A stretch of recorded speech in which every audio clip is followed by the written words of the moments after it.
Class 10 science CBSE class 10 science chemical reaction equation, ये आपका first chapter है CBSE class 10th का। इसमें केमिकल रिएक्शन और केमिकल इक्वेशन को हमको डिटेल से जानना है। सबसे पहले हमको केमिकल रिएक्शन समझने के लिए फिजिकल चेंज और केमिकल चेंज का कंसेप्ट होना बहुत जरूरी है। ये आपने 9th में पढ़ रखा है, फिजिकल चेंज और केमिकल चेंज। इसको एक बार जल्दी से रिकॉल कर लेते हैं। फिजिकल चेंज पहले देखते हैं, ये रिवर्सिबल चेंज है। रिवर्सिबल चेंज करने का मीन्स वैसा चेंज जो रिवर्स करने के एबल हो, एबल टू रिवर्स, उसको रिवर्सिबल चेंज करते हैं। एग्जांपल के थ्रू समझने का प्रयास करते हैं। ये मेल्टिंग ऑफ आइस में एग्जांपल लिया है, यानी कि आइस का मेल्टिंग। आप लोग मेल्टिंग जानते हैं क्या होता है, 9th में हमने पढ़ा है मेल्टिंग। मेल्टिंग होता है सॉलिड का क्या होना, लिक्विड में चेंज हो जाना। हीट देने पे, हीट करने पे सॉलिड का लिक्विड में चेंज हो जाना, ये हीट का सिंबल है। हीट करने पे सॉलिड लिक्विड में चेंज होता है, तो इस प्रोसेस को मेल्टिंग कहते हैं। यहाँ पे मेल्टिंग ऑफ आइस है, यानी कि आइस का मेल्टिंग होना। आइस को अगर हम हीट करेंगे तो ये किस में चेंज होगा, वाटर में चेंज होगा।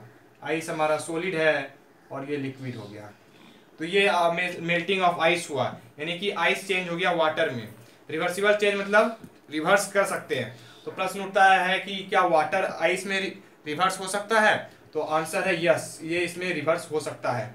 कैसे हो सकता है, प्रोसेस है freezing of water, freezing process से हो सकता है। वाटर का यहाँ फ्रीजिंग करना है। फ्रीजिंग प्रोसेस भी आपने पढ़ा है 9th में।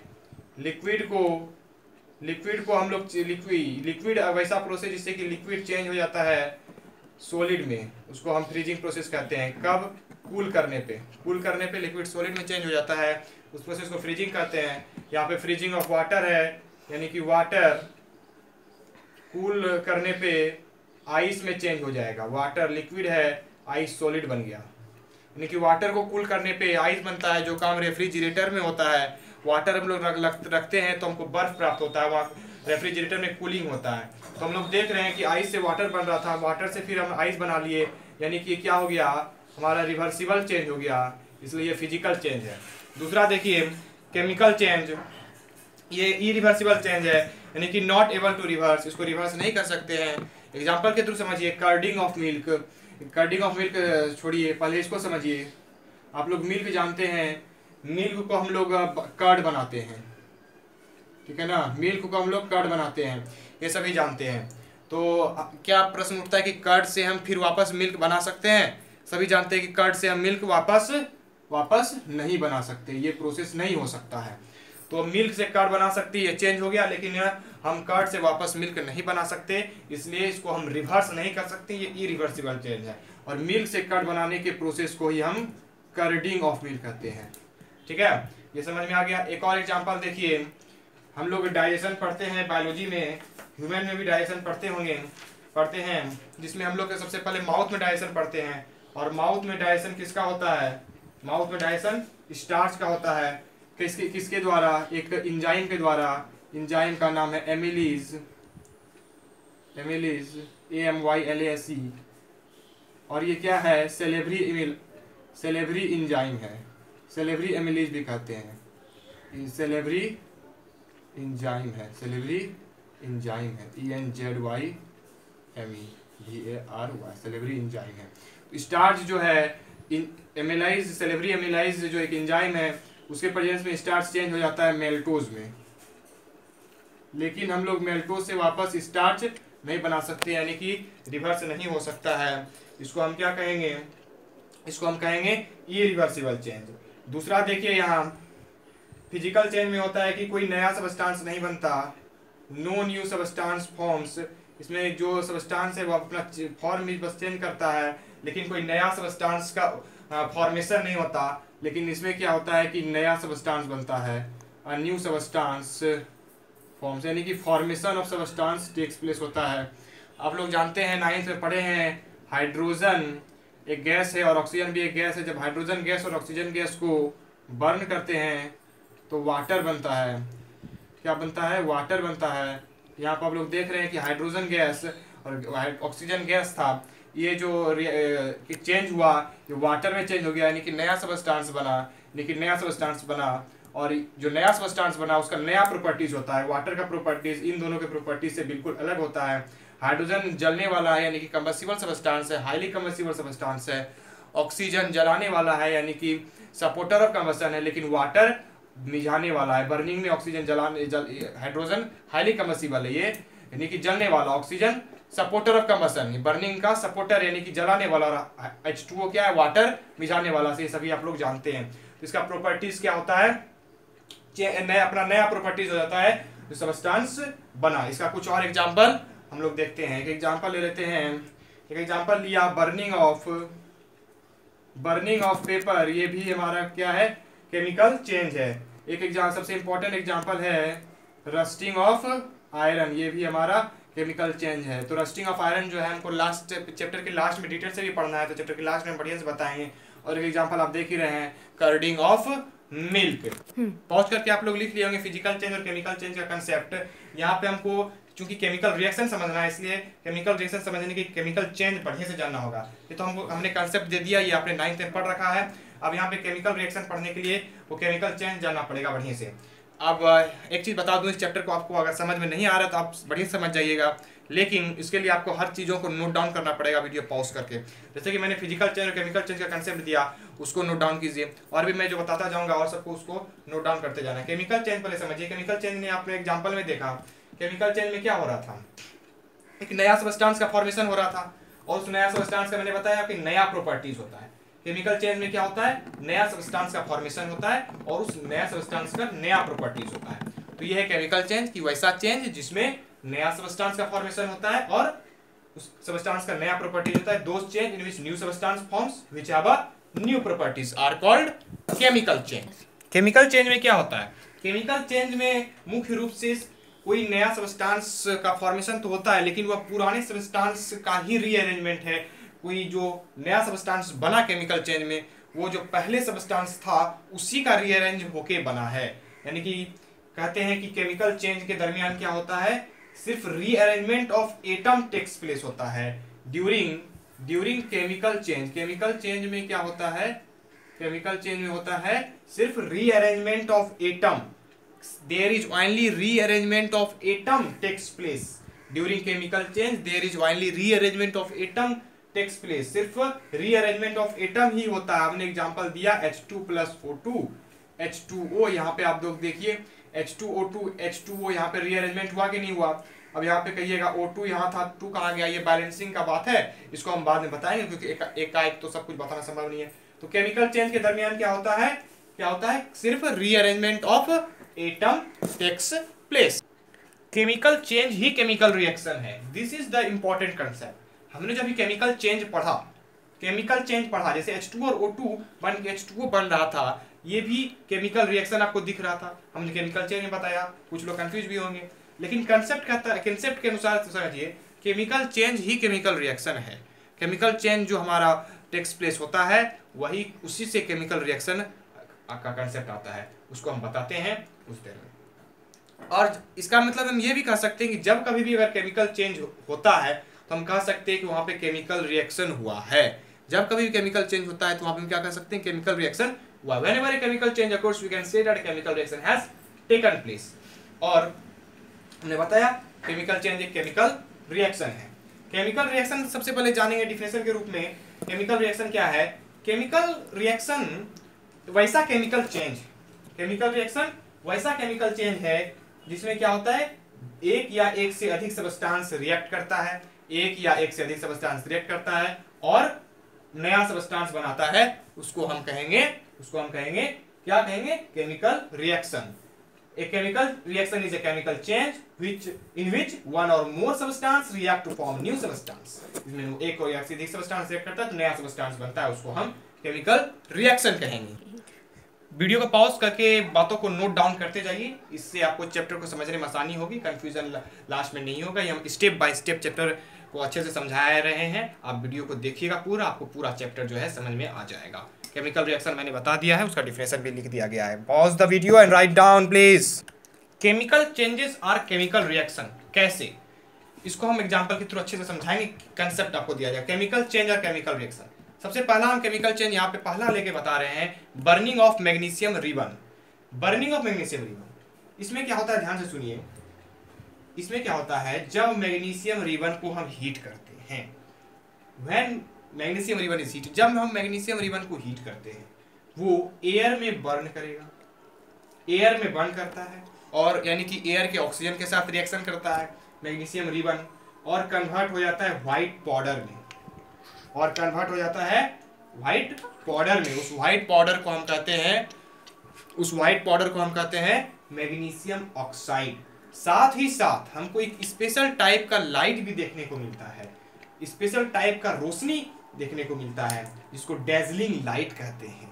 बर्निंग ऑफ मैग्नीशियम रिबन में क्या होता है, एक बार फिर से बता रहा हूं, जब मैग्नीशियम रिबन को हम हीट करते हैं तो ये एयर में बर्न करता है और कन्वर्ट हो जाता है व्हाइट पाउडर में, जिसको मैग्नीशियम ऑक्साइड कहते हैं। एक साथ ही एक स्पेशल टाइप का लाइट दिखाई पड़ता है, जिसको डेजलिंग लाइट कहते हैं, इसको डेजलिंग लाइट कहते हैं।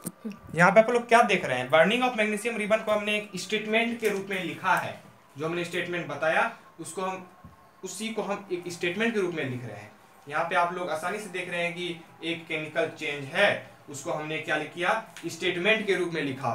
तो हमने जो स्टेटमेंट के रूप में लिखा, इसको, इसी को हम क्या कहेंगे, इसी को हम कहेंगे केमिकल रिएक्शन। अब बताइए, केमिकल चेंज ही केमिकल रिएक्शन नहीं हुआ, इसी को हम केमिकल रिएक्शन कहेंगे, क्योंकि ये केमिकल चेंज को हमने क्या किया है, chemical change is written in statement form, statement form, statement के रूप में, FORM फॉर्म मतलब रूप, स्टेटमेंट के रूप में हमने लिखा है कि when magnesium ribbon is heated in Burns in air वगैरह वगैरह, मैग्नीशियम ऑक्साइड और डेजलिंग लाइट। डेजलिंग लाइट क्या, स्पेशल टाइप ऑफ लाइट है।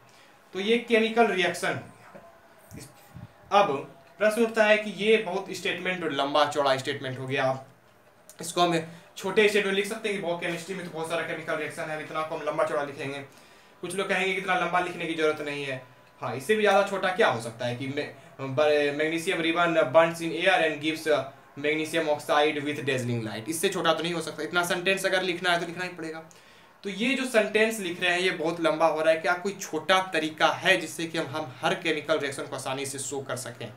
आंसर है उसमें क्या होता है, उसमें क्या होता है, देखिए उसमें हम इक्वेशन के रूप में लिखते हैं। मैथ में आप लोग इक्वेशन पढ़ते हैं, LHS RHS बीच में इक्वल टू देते हैं, उसी तरह का सेम थिंग यहाँ पे भी है। हम यहाँ पे देख रहे हैं मैग्नीशियम रिबन हीटेड, हमने बताया कि मैग्नीशियम रिबन को हीट किया तो एयर में बर्न किया, यानी कि ऑक्सीजन के प्रेजेंस में बर्न किया। तो हम यहाँ पे लिखते हैं मैग्नीशियम क्या किया, ऑक्सीजन से रिएक्शन किया, ऑक्सीजन से रिएक्शन किया तो मैग्नीशियम ऑक्साइड बनाया, देख ही रहे हैं आप लोग, और साथ ही साथ एक डेजलिंग लाइट भी प्रदान की, यानी कि मैग्नीशियम और ऑक्सीजन रिएक्ट करता है तो मैग्नीशियम ऑक्साइड और डेजलिंग लाइट बनता है। ये हमने इक्वेशन के रूप में लिखा। मैथ में भी इक्वेशन इक्वल टू से देते हैं, लेकिन केमिस्ट्री में इक्वेशन को हम किससे सेपरेट करते हैं, LHS और RHS को सेपरेट करते हैं एरो के साइन से। एरो का जो लेफ्ट हैंड वो LHS हो गया और इसको RHS हो गया। ये इक्वेशन के रूप में हमने लिखा, जिस इसमें क्या किया, वर्ड का यूज किया, इस इक्वेशन में हमने वर्ड का यूज किया, इसलिए हम इसको कहेंगे, इसको कहेंगे वर्ड इक्वेशन, इसको कहेंगे वर्ड इक्वेशन, ठीक है ना। और इसमें जो केमिकल रिएक्शन को हमने क्या किया, वर्ड के इक्वेशन के रूप में लिखा।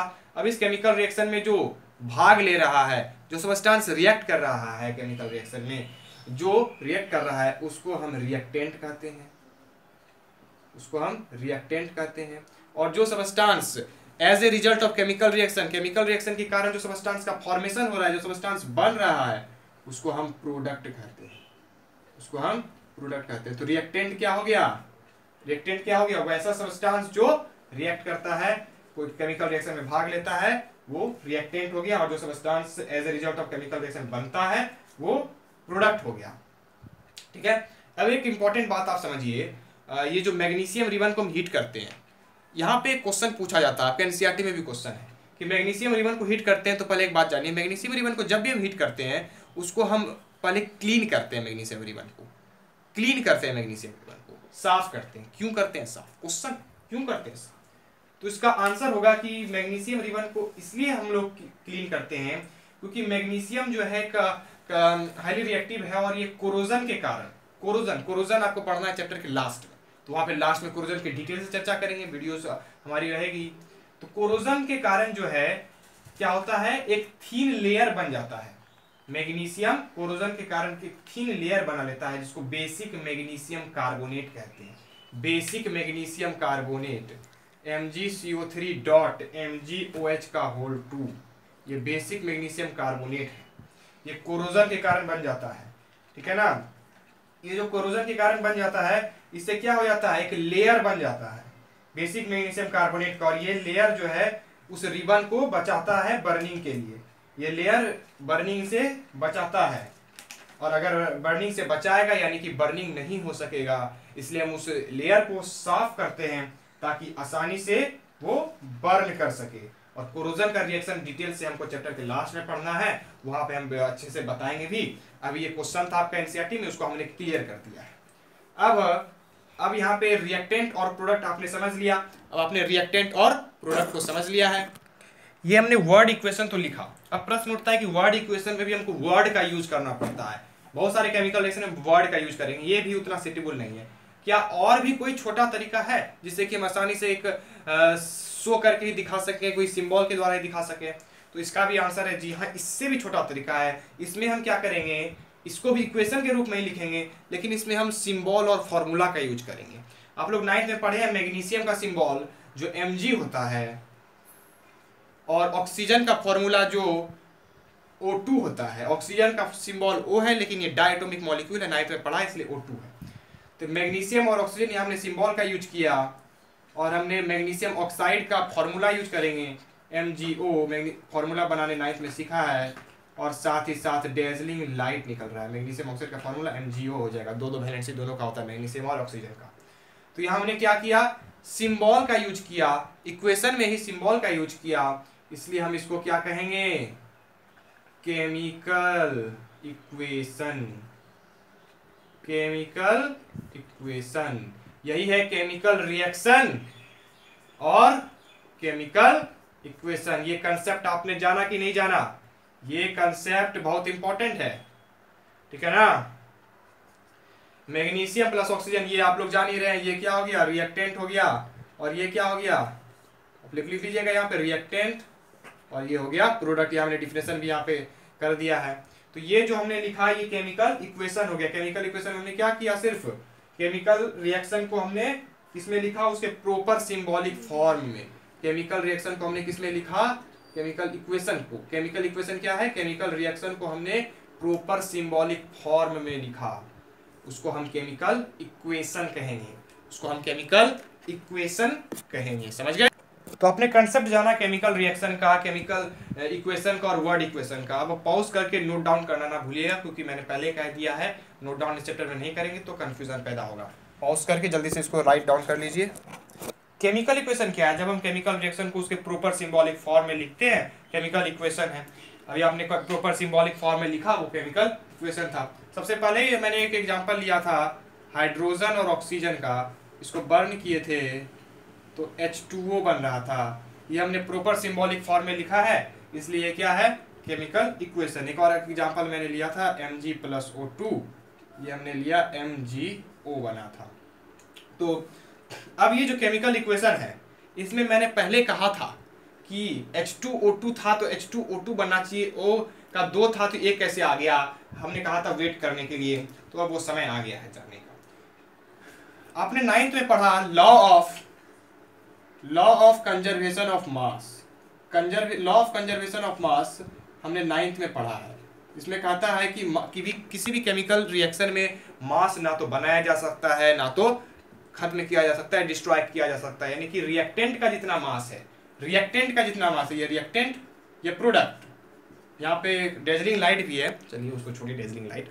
अब ये जो रिएक्टेंट और प्रोडक्ट का मास है, वो मास हमेशा इक्वल होगा। समझने वाली बात यहाँ पे ये है कि मास कब इक्वल होगा, जब रिएक्टेंट का जो भी एलिमेंट है और प्रोडक्ट का जो भी एलिमेंट है उसका सभी atom, number of atom equal होगा, तो मास इक्वल होना ही है। यानी कि अगर रिएक्टेंट साइड में सभी एलिमेंट, भिन्न एलिमेंट का नंबर ऑफ एटम और प्रोडक्ट साइड में भी नंबर ऑफ एटम अगर इक्वल हो तो मास इक्वल हो ही जाएगा। यहाँ पे आप देखिए, यहाँ पे आप लोग देख रहे हैं कि H2 हाइड्रोजन 2 है, H2 मतलब वो हाइड्रोजन 2 है। यहाँ पे भी H2 देख रहे हैं, यानी कि हाइड्रोजन 2 है। हाइड्रोजन का तो नंबर ऑफ एटम इक्वल हो गया। अब ऑक्सीजन में देखिए, ऑक्सीजन 2 है, यहाँ पे ऑक्सीजन 1 है। इसका मतलब ऑक्सीजन यहाँ पे ऑक्सीजन का संख्या अलग अलग है। ऑक्सीजन का संख्या अलग हो जाने के कारण इसका जो हम मास निकालेंगे और इसका जो मास निकालेंगे वो अंतर पड़ जाएगा, जो law of conservation of mass को गलत साबित करेगा। इसलिए यानी कि ये इक्वेशन हमारा पूर्ण रूप से सही नहीं है। वैसा केमिकल इक्वेशन जिसमें नंबर ऑफ एटम या कहें मास रिएक्टेंट और प्रोडक्ट साइड में अनइक्वल हो, वैसको हम बैलेंस केमिकल इक्वेशन कहते हैं। इसको भी और इसको भी, ये हम क्या हो गया हमारा बैलेंस, सॉरी मैंने बैलेंस्ड बोल दिया, सॉरी बैलेंस्ड बोल दिया, अनबैलेंस्ड केमिकल इक्वेशन। और वैसे अनबैलेंस्ड केमिकल इक्वेशन जिसमें नंबर ऑफ एटम या कहें मास रिएक्टेड और प्रोडक्ट साइड में अनइक्वल है, उसको हम स्केलेटल केमिकल इक्वेशन कहते हैं। स्केलेटल केमिकल इक्वेशन, ये एग्जाम में पूछा जाता है, स्केलेटल केमिकल इक्वेशन क्या है? बैलेंस केमिकल इक्वेशन ही एक तरह से स्केलेटल केमिकल इक्वेशन है। ठीक है, ये आपको समझ गया कि अनबैलेंस्ड केमिकल इक्वेशन। अब यानी कि law of conservation of mass को गलत कर रहे हैं, अनबैलेंस्ड केमिकल इक्वेशन हो गया। यानी कि हमको इस इक्वेशन को बैलेंस करना पड़ेगा। Equation should be balanced, equation should be balanced, equation को बैलेंस रहना चाहिए। इसलिए हम इस इक्वेशन को बैलेंस करेंगे, यानी कि नंबर ऑफ एटम दोनों साइड में इक्वल करेंगे। सबसे पहले लेते हैं H2 और O2। H2O, यहाँ 2 हाइड्रोजन है, यहाँ भी 2 हाइड्रोजन है, ये तो इक्वल है। लेकिन यहाँ 2 ऑक्सीजन है, यहाँ पे भी 2 ऑक्सीजन पूरा करना ही पड़ेगा। अब यहाँ पे 2 नहीं डाल सकते क्योंकि ये प्रॉपर सिंबल है, हमने पढ़ा प्रॉपर सिंबल के रूप में लिखते हैं। तो हम यहाँ 2 नहीं ले सकते, लेकिन 2 वाटर जरूर लिख सकते हैं। ये पूरी मैंने 2 वाटर ही ले लिया, 2 वाटर ले लिया तो हाइड्रोजन की संख्या भी अलग हो गई। यहाँ पे हाइड्रोजन के साथ क्या करेंगे, मल्टीप्लाई करेंगे, 2 × 2 मल्टीप्लाई, तो यहाँ 4 हाइड्रोजन हो गया। तो इधर भी 4 हाइड्रोजन करने के लिए यहाँ पे 2 डालना पड़ेगा, जिससे कि 2 × 2 करेंगे तो यहाँ भी 4 हाइड्रोजन हो गया, यहाँ भी 4 हाइड्रोजन हो गया। और ये 2 ऑक्सीजन था, ये 2 इसके पास भी चला गया और 2 इसके पास भी चला गया, तो 2 ऑक्सीजन हो गया। इस प्रकार से ये क्या हो गया, बैलेंस्ड केमिकल इक्वेशन हो गया। दूसरा लेते हैं Mg + O2, MgO, Mg एक एक है, इक्वल है। यहाँ पे लेकिन ऑक्सीजन 2 है, ऑक्सीजन 2 करने के लिए यहाँ ऑक्सीजन दे नहीं सकते, यहाँ पे 2 देंगे। 2 यहाँ Mg होगा, यहाँ 2 Mg भी हो गया, 2 ऑक्सीजन भी हो गया। यहाँ 2 Mg अगर हो गया तो यहाँ भी 2 Mg देने के लिए यहाँ 2 डाल देंगे। इस प्रकार से हम इसको क्या कहेंगे, केमिकल इक्वेशन भी 2 प्रकार के हो गए, बैलेंस्ड केमिकल इक्वेशन और अनबैलेंस्ड केमिकल इक्वेशन। यहाँ जो हमने किया वो क्या हुआ, ये बैलेंस्ड केमिकल इक्वेशन हुआ। लेकिन ये सिर्फ 2 केमिकल रिएक्शन बैलेंस करने से बैलेंसिंग खत्म नहीं हो जाता, बैलेंसिंग के लिए बहुत प्रैक्टिस की जरूरत है। तो बैलेंसिंग को अभी नहीं पढ़ेंगे क्योंकि स्टेप बाय स्टेप चैप्टर बढ़ा जा रहा है, स्टेप बाय स्टेप पढ़िएगा तो अच्छे से समझ में आएगा। बैलेंसिंग को हम नेक्स्ट में पढ़ेंगे, नेक्स्ट टॉपिक आएगा तो उस टॉपिक पे ही मेरा वीडियो बनेगा, बैलेंसिंग द केमिकल इक्वेशन, जो हमारा नेक्स्ट पार्ट होगा। ये अभी आपका टॉपिक नहीं है, इसके बाद हमारा नेक्स्ट टॉपिक है, उस नेक्स्ट टॉपिक पे जाएंगे और नेक्स्ट टॉपिक वाइज टॉपिक पढ़िएगा। बैलेंसिंग कह दिया, सेकेंड पार्ट में हम लोग इसको पढ़ने वाले हैं। ठीक है, हम लोग पढ़ रहे थे केमिकल चेंज और केमिकल रिएक्शन, जिसमें हमने फर्स्ट एग्जांपल मैग्नीशियम रिबन का देखा, उसको मैंने अच्छे से डिटेल में बता दिया, सभी डिफरेंसेस मैंने लिखा दिए। अब दूसरा एग्जांपल देखते हैं केमिकल चेंज और केमिकल रिएक्शन का। दूसरा कहता है when a zinc granule is added in dilute hydrochloric acid और dilute sulphuric acid then formation of hydrogen gas takes place. या देख फॉर्मेशन ऑफ हाइड्रोजन गैस क्यों, action of dilute acid on zinc, zinc पे dilute acid action के कारण। कहने का मतलब हम जिंक ग्रेन्यूल को अगर हम जिंक के ग्रेन्यूल को डाइल्यूट हाइड्रोक्लोरिक एसिड में या डाइल्यूट सल्फ्यूरिक एसिड में अगर हम ऐड कर देते हैं तब क्या होता है, हाइड्रोजन गैस का फॉर्मेशन होता है। और हाइड्रोजन गैस का फॉर्मेशन क्यों होता है, action of dilute acid on zinc पे इन डाइल्यूट एसिड के एक्शन के कारण। अगर हाइड्रोक्लोरिक एसिड लेंगे तो डाइल्यूट हाइड्रोक्लोरिक के एक्शन के कारण जिंक पे हाइड्रोजन गैस का formation takes place, hydrogen gas का फॉर्मेशन होता है। आप लोग देख ही रहे हैं कि केमिकल चेंज था, जिंक ग्रेन्यूल में हुआ तो एक हाइड्रोजन गैस का फॉर्मेशन हुआ, तो केमिकल चेंज हुआ, हाइड्रोजन गैस का नया सब्सटेंस फॉर्म हुआ, तो क्या हुआ, ये केमिकल चेंज हुआ। लेकिन हमने इस केमिकल चेंज को क्या किया, एक स्टेटमेंट के रूप में लिख दिया है, इसलिए ये केमिकल चेंज क्या हो जाएगा, केमिकल जब हम स्टेटमेंट के रूप में लिख दें तो ये केमिकल रिएक्शन हो जाएगा, ये केमिकल रिएक्शन हो जाएगा, यानी कि written in statement form. Chemical change को जब हम स्टेटमेंट फॉर्म में लिख दें, chemical change is written in statement form. फिर वही बात जो आपने समझ रखा है, लेकिन हम बार बार एग्जांपल देके बताएंगे अच्छे से समझ जाए कि क्या इस बड़े से स्टेटमेंट को कोई छोटा लिखने का तरीका है। तो हाँ, हम उसको इक्वेशन के रूप में लिखेंगे। इक्वेशन में हम क्या करेंगे, जिंक ग्रेन्यूल है तो जिंक को लिखेंगे, जिंक के साथ किसका रिएक्शन हो रहा है, डाइल्यूट हाइड्रोक्लोरिक एसिड का रिएक्शन हो रहा है। तो सबसे पहले हम हाइड्रोक्लोरिक एसिड लिखेंगे, हाइड्रोक्लोरिक एसिड, और ये कैसा है, डाइल्यूट है, DIL लिख देंगे डाइल्यूट को शॉर्ट फॉर्म में, और डॉट दे देंगे। जिंक कैसा लिए हैं, ग्रेन्यूल लिए हैं, इसको ब्रैकेट में ग्रेन्यूल्स लिख देंगे। तो जिंक है प्लस हाइड्रोक्लोरिक एसिड, ये हमने क्या किया, इक्वेशन के रूप में लिखा। इक्वेशन में इक्वल टू नहीं देंगे, एरो देंगे, और जिंक प्लस हाइड्रोक्लोरिक एसिड, तो जिंक क्लोराइड बनेगा आपका, हाइड्रोजन गैस तो निकलेगा लेकिन जिंक क्लोराइड भी बनेगा, तब यहाँ पे जाके आपका हाइड्रोजन गैस का फॉर्मेशन होगा। इस सेंटेंस को हमने क्या किया, इक्वेशन के रूप में लिख दिया, और इक्वेशन मैंने वर्ड का यूज किया, इसलिए ये कहलाया वर्ड इक्वेशन। ये फर्स्ट कंसेप्ट, ये सेकंड कंसेप्ट, ठीक है, वर्ड इक्वेशन। और इसमें हमने जो केमिकल रिएक्शन में भाग लिया उसको हम रिएक्टेंट कहते हैं, और इसमें जो इसमें जो प्रोडक्ट मतलब जो केमिकल रिएक्शन से बना सबस्टांस जो फॉर्म हुआ उसको प्रोडक्ट कहते हैं। रिएक्टेंट और प्रोडक्ट हमेशा इक्वल होता है, कहने का मीन से रिएक्टेंट में जो नंबर ऑफ एटम है जिस एलिमेंट का, उसी एलिमेंट का इधर भी नंबर ऑफ एटम इक्वल होगा। अगर नहीं है तो हमको बैलेंस करना पड़ेगा, और हमने पहले कह दिया बैलेंसिंग का जब अब टॉपिक आएगा, यानी कि अभी हम एग्जांपल देखेंगे, सिर्फ बता रहे हैं केमिकल चेंज और केमिकल रिएक्शन, तो बैलेंसिंग का एग्जांपल आएगा तो नेक्स्ट वीडियो में कवर करेंगे। स्टेप बाय स्टेप पढ़िएगा तो आप अच्छे से समझ जाइएगा, हमारे वीडियो का स्टेप बाय स्टेप देखिए। अब हमने क्या इस वर्ड इक्वेशन को कोई सिंबल में लिख सकते हैं, तो इसका भी आंसर है यस। और हमने जिंक को सिंबल में लिखा Zn। एक इससे पहले मैं ये भी बता दूं आपको कि हमने यहाँ पे जिंक प्लस सल्फ्यूरिक एसिड भी लिया है, उसका रिएक्शन भी आपको करके दिखा दूं, आप अच्छे से संतुष्ट हो जाएं, ठीक है ना। जिंक सल्फेट बन जाएगा, जिंक प्लस सल्फ्यूरिक एसिड लेंगे तो जिंक सल्फेट बन जाएगा, क्योंकि आपका शुरुआती दौर है, ये कैसे बना ये आप पढ़िएगा क्या आगे, क्योंकि सिर्फ एग्जाम्पल ही बता रहे, इसी चैप्टर में पढ़िएगा लेकिन आगे पढ़िएगा।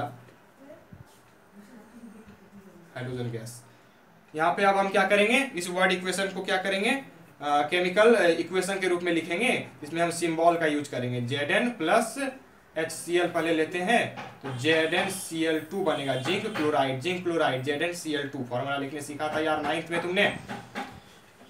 अब यहाँ पे हमने क्या किया है, सिंबल का यूज किया है, एक प्रॉपर सिंबॉलिक फॉर्म में लिखा है, तो ये क्या हो गया, केमिकल इक्वेशन हो गया। एक और ले लें, Zn प्लस H2SO4, दोनों डाइल्यूट होना चाहिए, तो ये बनेगा ZnSO4, जिंक सल्फेट, ये भी फॉर्मूला लिखने सीखा है, जिंक का वैलेंसी 2 और सल्फेट का वैलेंसी 2, तो ये क्या हो गया, केमिकल इक्वेशन हो गया। केमिकल इक्वेशन कैसे हो गया, उसको हम प्रॉपर सिंबॉलिक फॉर्म में लिखे, किसको, सिंबॉलिक फॉर्म, केमिकल रिएक्शन को जब हम प्रॉपर सिंबॉलिक फॉर्म में लिखे तो ये केमिकल इक्वेशन हो गया। इन बातों को आप जल्द से जल्द नोट डाउन कीजिए। और एक चीज यहाँ पे पहले देख लीजिए कि हम केमिकल इक्वेशन तो है, ये केमिकल इक्वेशन के साथ साथ यहाँ पे क्लोरीन, ये क्लोरीन 1 है यहाँ, लेकिन क्लोरीन 2 है, यहाँ पे Zn एक तो है, लेकिन हाइड्रोजन यहाँ पे 1 है, हाइड्रोजन 2 है, यानी कि ये क्या हो गया, ये बैलेंस्ड नहीं है, ये अनबैलेंस्ड केमिकल इक्वेशन हो गया। बिफोर दैट, उसके पहले आप जल्दी से इसको पॉज करके लिखिए। हमने इस रिएक्शन को यहाँ लिख लिया है, यहाँ पे क्लोरीन 2 है, हमको ये बैलेंस करना है, ये क्या है, अनबैलेंस्ड है। बैलेंस करने के लिए मैं अलग से वीडियो बनाऊंगा, बार बार कह रहा हूँ, लेकिन जो प्रोसेस आते जा रहा है मैं प्रोसेस ही बताते जा रहा हूँ, आप हमारे स्टेप को फॉलो कीजिएगा, चैप्टर आपका बढ़िया हो जाएगा। लेकिन अभी हम बैलेंस करेंगे यहाँ पे, क्योंकि मैंने आपको बैलेंसिंग फॉर्मूला सिखाया है। यहाँ देखिए क्लोरीन है कुछ नहीं तो 1 है, यहाँ क्लोरीन 2 है, यहाँ पे क्लोरीन क्या करना है, 2 करना है, Cl से क्लोरीन, तो यहाँ 2 नहीं डाल सकते, हमको यहाँ 2 डालना पड़ेगा। यहाँ 2 जैसे ही डालेंगे तो ये 2 सबके पास चला गया, हाइड्रोजन के पास भी क्लोरीन के पास भी, तो हाइड्रोजन अगर 2 हो गया तो यहाँ देखिए हाइड्रोजन 2 पहले से ही है, और Zn यहाँ पे कुछ नहीं तो 1 है, यहाँ भी Zn 1, क्लोरीन 2, ये क्लोरीन सबके पास चला गया तो 2, और ये 2 हाइड्रोजन और ये 2 हाइड्रोजन, इस प्रकार से बैलेंस हो गया। यहाँ देख लीजिए Zn plus H2SO4, ZnSO4 H2, Zn एक है बैलेंस, हाइड्रोजन 2 बैलेंस, यहाँ सल्फर S, यहाँ सल्फर S बैलेंस, यहाँ 4 ऑक्सीजन, यहाँ 4 ऑक्सीजन, सभी का नंबर ऑफ एटम इक्वल है, ये आपका बैलेंस है। इस प्रकार से तीसरा एग्जांपल देखिए केमिकल चेंज और केमिकल रिएक्शन का। When potassium iodide is added in lead nitrate solution, जब हम पोटासियम आयोडाइड को लीड नाइट्रेट के सॉल्यूशन में मिलाते हैं तो क्या होता है, yellow precipitate of lead iodide is formed. Lead iodide का येलो प्रेसिपिटेट फॉर्म होता है। ये प्रेसिपिटेट क्या होता है इसको जानना है पहले, और ये प्रेसिपिटेट जो भी होता है वो येलो कलर का होता है। तो हम पोटासियम आयोडाइड को ऐड किए लीड नाइट्रेट सॉल्यूशन में, तो ये लीड आयोडाइड का येलो प्रेसिपिटेट बना। ये केमिकल चेंज था, इसको हमने स्टेटमेंट के रूप में लिखा, जैसा कि आप समझते आ रहे हैं। केमिकल चेंज को स्टेटमेंट के रूप में लिखा, केमिकल रिएक्शन हो गया। अब इसको छोटा करने के लिए हम लिखेंगे potassium iodide plus lead nitrate यहाँ पे, और एरो है ये लीड आयोडाइड पर पोटासियम नाइट्रेट, ये हमने इक्वेशन के रूप में लिखा, वर्ड का यूज किया, ये वर्ड इक्वेशन हो गया। अब लीड आयोडाइड का येलो प्रेसिपिटेट बना है, एरो नीचे की तरफ है। प्रेसिपिटेट क्या है, एक सोलिड प्रोडक्ट है, मतलब जो हमको प्रोडक्ट इसमें मिल रहा है वो सोलिड में होता है। और ये प्रेसिपिटेट जो है इनसॉल्युबल होता है वाटर में। वाटर में कैसा है, इनसॉल्युबल है, सोलिड प्रोडक्ट है और वाटर में इनसॉल्युबल है, इसलिए वाटर में इनसॉल्युबल होने के कारण ये सेटल्स डाउन, ये नीचे बैठ जाता है, सेटल्स डाउन, इसलिए हमने नीचे दिखाया है। और ये प्रेसिपिटेट येलो कलर का होता है। लीड आयोडाइड कैसा बना, इनसॉल्युबल है वाटर में, सॉलिड के रूप में बना और ये नीचे बैठ गया, येलो कलर का है, तो येलो पीपीटी प्रेसिपिटेट। अब प्रेसिपिटेट क्या है, उसका प्रेसिपिटेशन रिएक्शन में पढ़ना है और प्रेसिपिटेट पढ़ना है। इस वीडियो में हम आगे चलिएगा, वीडियो देखिएगा तो प्रेसिपिटेट हम डिटेल से बताएंगे। यहाँ पे इंट्रोडक्शन चल रहा है, केमिकल चेंज और केमिकल रिएक्शन बताया जा रहा है। इंट्रोडक्शन ही नहीं, इंट्रोडक्शन ही चल रहा है, केमिकल चेंज और केमिकल रिएक्शन बताया जा रहा है। यहाँ पे डिटेल से बताएंगे प्रेसिपिटेट, आप देखते रहिए। अब देखिए हम यहाँ पे केमिकल इक्वेशन लिखेंगे, पोटासियम आयोडाइड का फॉर्मूला KI, दोनों का वैलेंसी 1, पोटासियम और आयोडीन का। उसके बाद लीड नाइट्रेट, लीड का PbNO3, लीड का 2 और NO3 का होल 2 है, NO3 का होल 2 यानी NO3 टोटल पे 2 है, ये बनेगा lead iodide PbI2 plus potassium nitrate KNO3। यहाँ पे हमने क्या किया, प्रॉपर सिंबॉलिक फॉर्म में लिखा, इसलिए ये केमिकल इक्वेशन हो गया, इसलिए केमिकल इक्वेशन हो गया। अब देखते हैं केमिकल रिएक्शन ऑक्यूरिंग इन डेली लाइफ। डेली लाइफ में बहुत सारे केमिकल रिएक्शन होते रहते हैं। कुछ केमिकल रिएक्शन यहाँ पे लिखा गया है जो डेली लाइफ में आपका होता रहता है। एक है सोरिंग ऑफ मिल्क, यानी कि दूध का खट्टा होना। जब हम मिल्क को, दूध को रूम टेम्परेचर पे समर सीजन में रूम टेम्परेचर पे छोड़ देते हैं, तो जब हम तो वो दूध खट्टा हो जाता है, यानी कि वहाँ पे केमिकल रिएक्शन हो जाता है और वो मिल्क सोअर इन टेस्ट हो जाता है, वहाँ पे सोरिंग ऑफ मिल्क इस प्रोसेस को कहते हैं। दूसरा है कर्डिंग ऑफ मिल्क, कर्डिंग ऑफ मिल्क मैंने वीडियो के शुरू में बता दिया है, मिल्क का कर्ड में चेंज हो जाना। तीसरा है फर्मेंटेशन ऑफ ग्रेप्स, ग्रेप्स का फर्मेंटेशन, इसमें भी केमिकल रिएक्शन होता रहता है। चौथा देखिए cooking of food, cooking of food एक केमिकल चेंज है। कुकिंग ऑफ फूड हम खाना बनाते तो वापस उसको तो अपने रिवर्स नहीं कर सकते, इरिवर्सिबल चेंज है, तो कुकिंग ऑफ फूड भी हमारा केमिकल चेंज है, तो केमिकल रिएक्शन भी है कुकिंग ऑफ फूड, फूड का खाना बनना उसमें। अगला देखिए digestion of food in our body, ये इंपॉर्टेंट है। ये तो फूड का डाइजेशन हमारे बॉडी में जो होता है वहाँ पे भी बहुत सारे केमिकल रिएक्शंस होते रहते हैं। और फूड के डाइजेशन से डाइजेशन ऑफ फूड तो होता है, डाइजेशन ऑफ फूड आपने बायोलॉजी में पढ़ा है, वहाँ पे डाइजेशन ऑफ फूड में भी केमिकल रिएक्शंस होते हैं। डाइजेशन ऑफ फूड के तहत हमारा डाइजेशन कंप्लीट होता है। और एक रिएक्शन मैंने आपको वीडियो के शुरू में बताया था, सेलेवरी एमिलेज वाला जब स्टार्च मेल्टोज में कन्वर्ट हो जाता है तो वो भी डाइजेशन के अंतर्गत ही आता है। मेल्टोज में कन्वर्ट हो गया था, केमिकल चेंज है, तो वो भी केमिकल रिएक्शन है। छठा है रिस्पायरेशन, हम लोग जो रिस्पायर करते हैं, रिस्पायरेशन प्रोसेस जो है वो भी केमिकल रिएक्शन के तहत होता है। ये अपने बायोलॉजी में पढ़ा है, उसमें क्या होता है, जो हमारा ग्लूकोज है वो ऑक्सीडाइज हो जाता है, मतलब ऑक्सीजन से रिएक्ट करके हमको एनर्जी प्रदान करता है। ग्लूकोज, जिसका फॉर्मूला C6H12O6 होता है, ये बायोलॉजी में आपने पढ़ा होगा यार, C6H12O6 ये ग्लूकोज का फॉर्मूला है। और जब ये रिस्पायरेशन में क्या होता है, ऑक्सीजन से ये रिएक्ट करता है, ऑक्सीजन से रिएक्ट करता है, तो ऑक्सीजन से मिलने के कारण ऑक्सीजन ऑक्सीडाइज कर जाता है और हमको CO2 हमको एनर्जी मिलता है, और साथ में कार्बन डाइऑक्साइड जो वेस्ट प्रोडक्ट के रूप में मिलता है, जिसको हम छोड़ते हैं। और वाटर भी वेस्ट प्रोडक्ट है, लेकिन वाटर हमारे बॉडी के लिए यूजफुल भी है, और साथ ही साथ हमको ये मेन है एनर्जी प्रदान करता है। कौन सा एनर्जी, केमिकल एनर्जी, जिसको हम 36 ATP कहते हैं, 36 ATP। ये ATP क्या है, केमिकल एनर्जी है, फुल फॉर्म होता है एडिनोसाइन ट्राइफॉस्फेट। ATP क्या है, एडिनोसाइन ट्राइफॉस्फेट, केमिकल एनर्जी के रूप में हमको मिलता है, जो सेल में जाके सेल में जाकर कोई स्टोर होता है, और सेल में जब हमको जरूरत पड़ता है हम उस एनर्जी को लेते हैं। रिस्पायरेशन में ये होता है। और ATP क्या है, एडिनोसाइन ट्राइफॉस्फेट, और ये एनर्जी करेंसी ऑफ सेल है। तो ये था chemical reaction in daily life, इसको आप लिख लीजिए जल्दी से। दोस्तों बात करते हैं हाउ कैन वी रिकॉग्नाइज या determine whether chemical reaction has taken place, हम लोग कैसे डिटरमाइन या रिकॉग्नाइज कर सकते हैं कि केमिकल रिएक्शन हुआ है, कैसे पता लगा सकते हैं केमिकल रिएक्शन टेक प्लेस हुआ है। तो ये हम कैसे पता लगा सकते हैं, कैरेक्टरिस्टिक्स ऑफ केमिकल रिएक्शन के द्वारा पता लगा सकते हैं। It can be recognised by characteristics of chemical reaction. Characteristics of chemical reaction क्या है, जनरली मेनली क्या है, वैसा फीचर्स है केमिकल रिएक्शन का जो केमिकल रिएक्शन के दरमियान हमको देखने को मिलता है। जो केमिकल रिएक्शन के दरमियान देखने को मिलता है वैसा फीचर है कैरेक्टरिस्टिक्स, यानी कि आसानी से वो देखा जा सकता है, इजीली ऑब्जर्वेबल फीचर है, easily observable, which is able to observe easily, which called easily observable। वैसा फीचर है जो इजीली ऑब्जर्व करने के एबल हो केमिकल रिएक्शन के दौरान, वो कैरेक्टरिस्टिक्स ऑफ केमिकल रिएक्शन है। आपको कुछ कैरेक्टरिस्टिक्स पढ़ना है जिससे कि हम आसानी से केमिकल रिएक्शन का पता लगा सकते हैं। बहुत सारे जितने भी कैरेक्टरिस्टिक्स हैं वो सभी केमिकल रिएक्शन में नहीं होते हैं। कुछ केमिकल रिएक्शन में कुछ अलग कैरेक्टरिस्टिक्स है, कुछ अलग केमिकल रिएक्शन में वो दूसरे कैरेक्टरिस्टिक्स से वो केमिकल रिएक्शन कैरेक्टराइज्ड है। तो पहला केमिकल का कैरेक्टरिस्टिक्स पढ़ना है वो है चेंज ऑफ स्टेट। स्टेट मतलब होता है अवस्था। अवस्था कहने का मीन्स स्टेट कितने होते हैं, 3 स्टेट होते हैं, आपने पढ़ा है 9th में, solid, liquid, gas.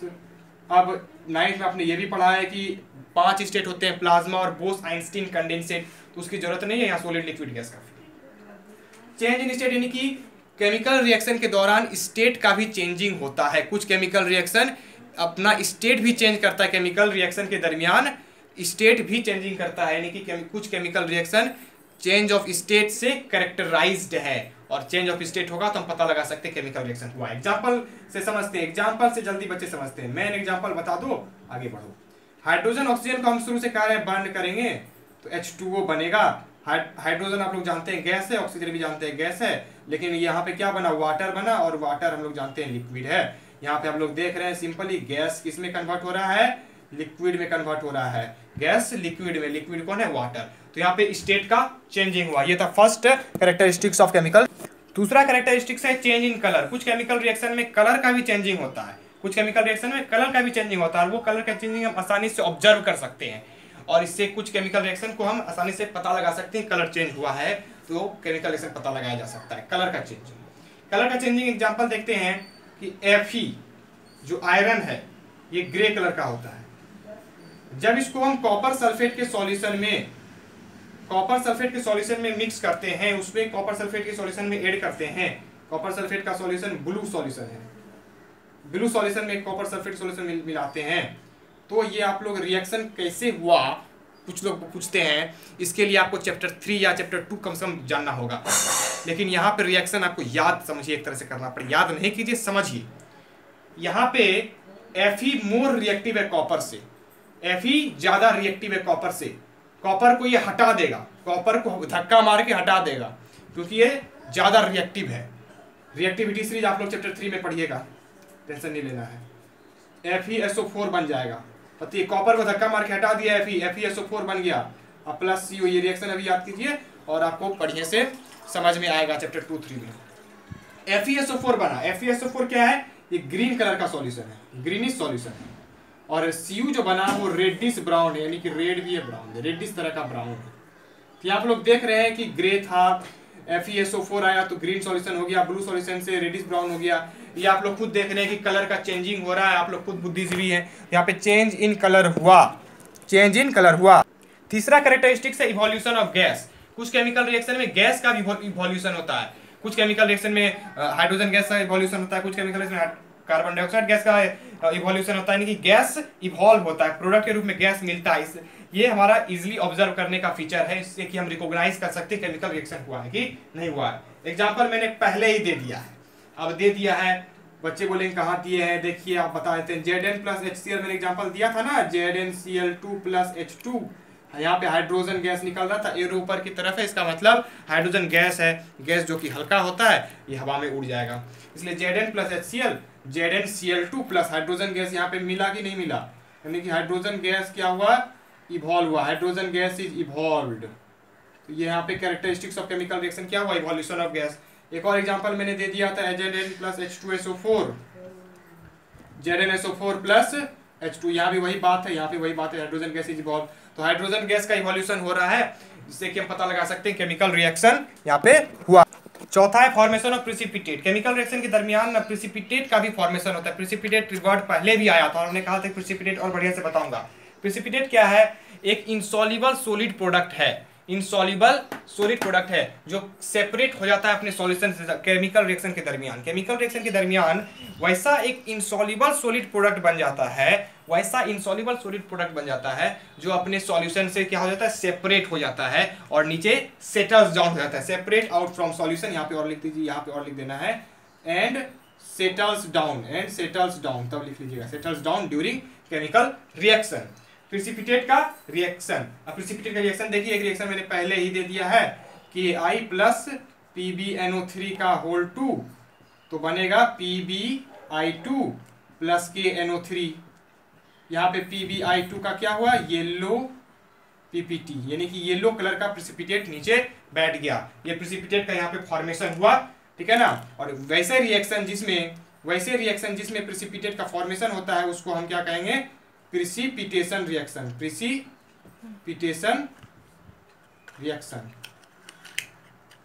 Precipitation reaction वैसा रिएक्शन जिसमें क्या होता है, प्रिसिपिटेट का फॉर्मेशन होता है, उसको हम प्रिसिपिटेशन रिएक्शन कहते हैं। हम यहाँ पे प्रिसिपिटेशन रिएक्शन को डिफाइन करके लिख देते हैं कि जिसमें प्रिसिपिटेट का फॉर्मेशन होता है, मतलब सॉलिड प्रोडक्ट बनता है और सेपरेट हो जाता है सॉल्यूशन से, उसको प्रिसिपिटेशन रिएक्शन कहते हैं।